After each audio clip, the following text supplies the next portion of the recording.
नमस्कार. एस के मराठी या यूट्यूब चॅनेलमध्ये तुम्हा सर्वांचं मनपूर्वक स्वागत आहे. तर मित्रांनो, मोठे गिफ्ट मिळाले. राज्य कर्मचाऱ्यांच्या भत्त्यात मोठी वाढ झाली. पगाराची नवीन यादी पहा. या संदर्भात सविस्तर अशी माहिती आपण या व्हिडिओच्या माध्यमातून जाणून घेणार आहोत. तत्पूर्वी जर तुम्ही चॅनेलवर नवीन असाल तर चॅनेलला लगेचच सबस्क्राईब करून घ्या. बघा तर मंडळी, महाराष्ट्र राज्यातील सरकारी कर्मचारी आणि पेन्शनधारकांसाठी नवीन वर्षाची सुरुवात अत्यंत सकारात्मक झाली आहे. राज्य सरकारने केंद्र सरकारच्या धर्तीवर महागाई भत्त्यात वाढ करण्याचा महत्त्वपूर्ण निर्णय घेतला असून यांचे अधिकृत शासन निर्णय निर्गमित करण्यात आले आहेत. 1 जानेवारी 2026 पासून लागू होणाऱ्या या निर्णयामुळे सुमारे 17 लाख कर्मचारी आणि निवृत्त वेतनधारकांच्या मासिक वेतनात लक्षणीय वाढ होणार आहे.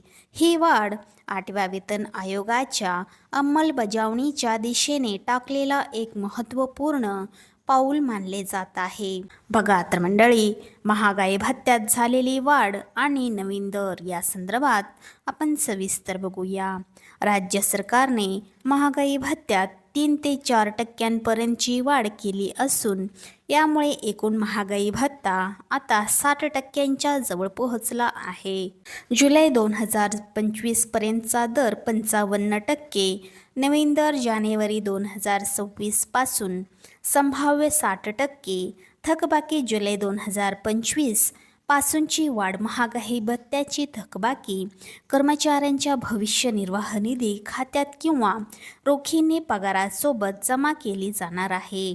बघा तर मंडळी, 8व्या वेतन आयोगाची पार्श्वभूमी आणि फिटमेंट फॅक्टर या संदर्भात आपण सविस्तर बघूया. 2026 सालात सर्वात मोठी चर्चा 8व्या वेतन आयोगाची आहे. 8व्या वेतन आयोगाची 10 वर्षाची मुदत 31 डिसेंबर 2025 रोजी संपली आहे. नवीन आयोगामध्ये फिटमेंट फॅक्टर 1.92 ते 2.57 पर्यंत राहण्याची शक्यता आहे. यामुळे किमान वेतन 18,000 रुपयांवरून थेट 34,000 ते 41,000 रुपयांपर्यंत वाढू शकते.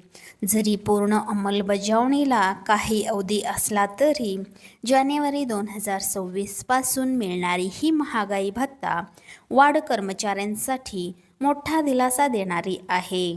बघा तर मंडळी, इतर भत्त्यांमध्ये आणि ग्रॅज्युटीमध्ये झालेली सुधारणा या संदर्भात आपण सविस्तर बघूया.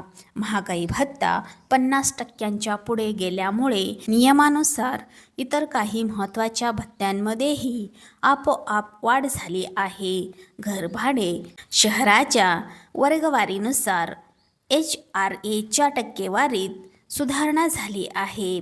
प्रवास भत्ता, वाढत्या महागाईमुळे प्रवास खर्चातही वाढ करण्यात आली आहे. ग्रॅज्युटी मर्यादा, निवृत्तीच्या वेळी मिळणाऱ्या ग्रॅज्युटीची मर्यादा 20 लाखांवरून वाढवून आता 25 लाख रुपये करण्यात आली आहे.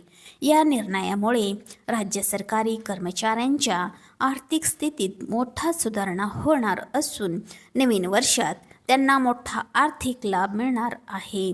चला तर मंडळी, अशाच महत्त्वपूर्ण बातमींच्या अपडेट्ससाठी व्हिडिओला लाईक करून चॅनेलला सबस्क्राईब करा व पेजला फॉलो करा. धन्यवाद.